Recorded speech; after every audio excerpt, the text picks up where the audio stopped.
All right, Steeler fans, it is time for the mailbag segment, second half of the Wednesday podcast. Every single week, we dive into the mailbag. In case you're saying, Jeff, how do I get my question answered? Well, if you're watching this segment on YouTube, you go to the Twitter handle below that you see at the bottom of the screen. Or if you're listening to this, find me on Twitter at jhartman, HARTMAN_PIT. I put out the question Tuesday morning. You respond. That's all you got to do. That's all you got to do. So let's get this show on the road. Steely's burner account said, Jeff, if you're Omar Khan, do you wait to sign Rodgers until after the draft or make everyone, including Rodgers, sweat it out till camp? Hashtag ride or die crew. Thank you very much, Steely. Honestly, I want to get this done as soon as possible. If I'm Omar Khan, that's my objective. Okay, Aaron, what's it going to take? You don't want to sign right now. When do you want to sign? Okay, I think I saw someone say that he was in Tibet. He's traveling. Sure, okay, you're traveling. You want to wait until after your trip is done. Sure, then let's sign then. As long as we know, and I think they do know. I think the Steelers do know. I think that the Steelers are saying, listen, Aaron, you want to do all this stuff? That's fine. You want to travel? Let's not run into the problem that the Jets made last year. The mistake the Jets made last year. When Aaron Rodgers reportedly told them he was going to be traveling, doing a lot of stuff for like offseason workouts. And he told them I was going to be gone. And instead of the Jets saying that he had an excused absence, it's okay that he's gone. We knew he wasn't going to be here. He'll be back. He'll be fine. They came out and said, we're not sure where he is. And then we're going to have disciplinary action. It just got overblown so much. So maybe the Steelers and Aaron Rodgers are trying to avoid that. So that's fine. I think they know. I think the Steelers know, but I would want to have it done as soon as possible. All right, so Jeff Coons, our buddy from up north, he said, greetings from Not Matt, Canada. He said, on Friday's podcast, you discussed the origins of the Let's Ride title. Since Joey Porter Sr. helped coin the phrase, wouldn't he be an intriguing Monday morning conversation guest? If you can get him, I'll buy one of your T-shirts. I'll buy him one of your T-shirts. Folks, if a Joey Porter Sr. would even accept an email or a phone call from me, I would love to have him on the podcast. I would love to have so many players, even those lesser known players, on the podcast. Give me a Matt Spaeth. The dude's a realtor now, by the way.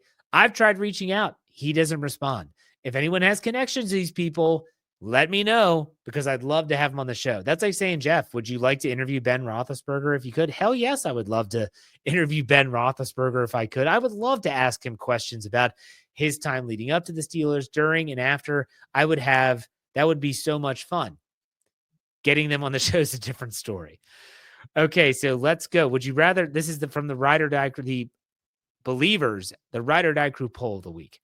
Which would you rather be a part of? That is the question. Going to see the Steelers in Ireland, going to the draft in Pittsburgh, or a game with the SCN crew? So which would going to a game with the SCN crew, probably not. To me, it's the draft in Pittsburgh. I think that we're going to be there. I am planning on being there. I know there's other people on our team that are planning on being there. What that event looks like, I'm not so sure yet. But we plan on being there next year. It's going to be a lot of fun, and that's what I voted for. The most votes went to a game with the SCN crew. That sounds like fun. All right, let's go to Chad Scoma. He said, my question, I know we're filling holes this year and too soon to think about next year, but is anyone concerned about all the major holes and key personnel that will need to be plugged for 2026? Scratching my head on the future of this team. Yeah, Chad, this is something I've talked about before on this podcast in regards to everything the Steelers have done so far doesn't make sense. You're compiling these comp picks and you're signing a bunch of guys to one-year deals. I don't get it. The comp picks are going to come before 2026, and it just doesn't add up. Nothing makes sense. And so I want to see how the draft plays out. Then let's revisit this question, because right now you're looking at a position like cornerback. Okay, so you signed Darius Slay to a one-year deal. It's a one-year deal. I guess they could say, listen, if he plays great in 2025, let's bring you back on another one-year deal. They could do that. They could absolutely do that. I don't know. I'm with you, though, Chad. I'm scratching my head on what the future of this team looks like. Let's go to James. He said, Jeff, you've alluded to this year being a bridge year, which I agree. Considering a number of the new deals are only for a year, do you think this impacts Pittsburgh negatively for 2026? In other words, does it make them have to rebuild in certain areas? Again, hashtag ride or die crew. A 1-year contract does not necessarily mean it's a bad thing. If someone like Darius Slay, as I just mentioned, plays well this year, the Steelers could offer him another 1-year deal. There's nothing wrong with that. Also, the Steelers could have some players coming in on a like, hey, prove it. Prove it. 1-year deal. Prove yourself. We'll give you a multi-year deal if you go out and play really, really well this year. Maybe that's their philosophy. I don't know. Some people have said the 1-year deals are great because now they would be off the books after this season. Meaning, for salary cap purposes, they would be done. They're gone. They're off the books. I'm not so sure. Not sure. I don't think it impacts them negatively in 2026, but they are going to have to make some moves. Think about the money they have.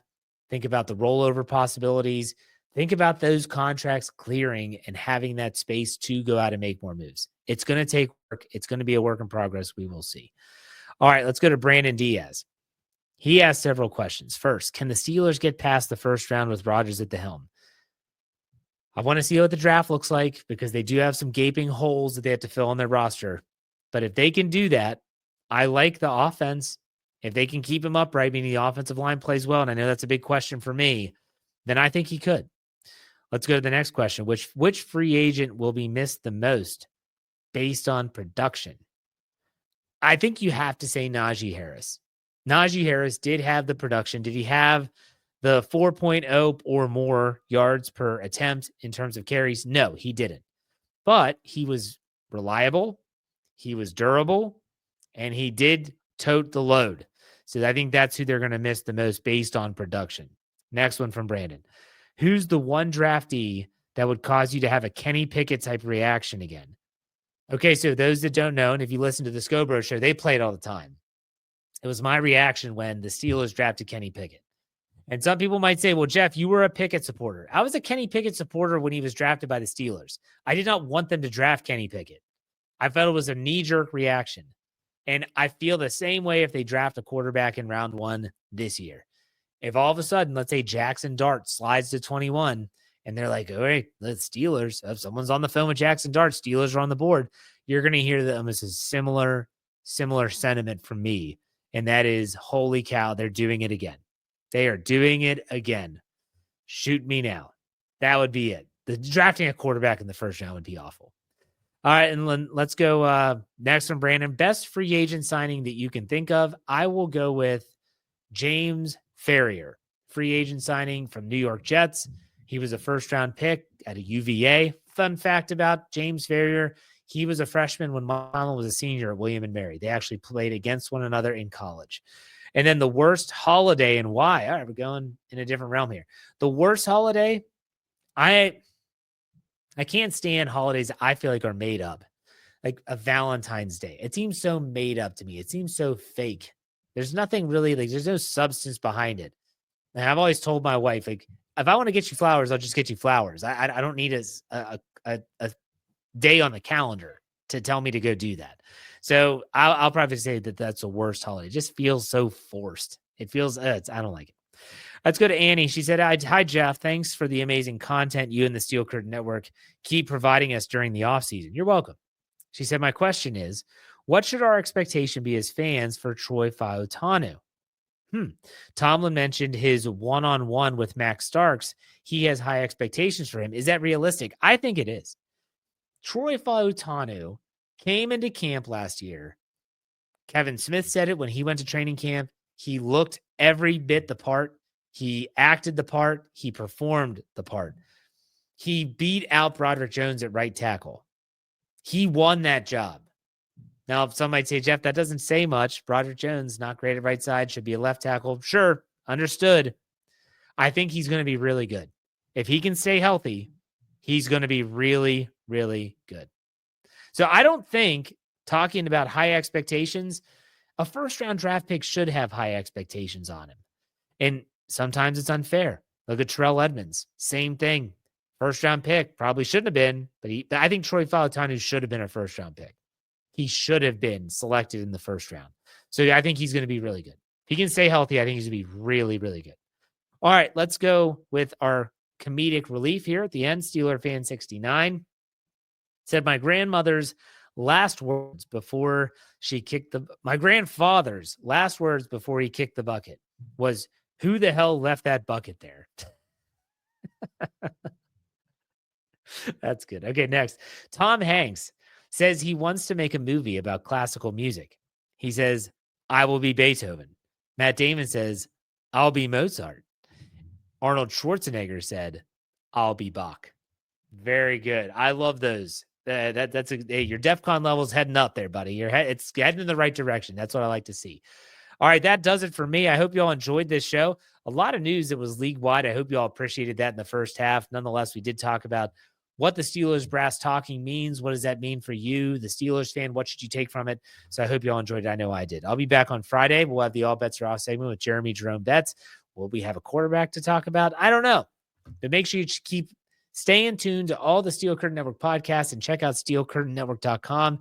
I write a lot for that website. Go check it out. We try to give you the latest and greatest in the Pittsburgh Steelers. But you know, we finish these out. Be safe, be kind, and God bless. Have a great rest of your week. We will see you on Friday. Go Steelers.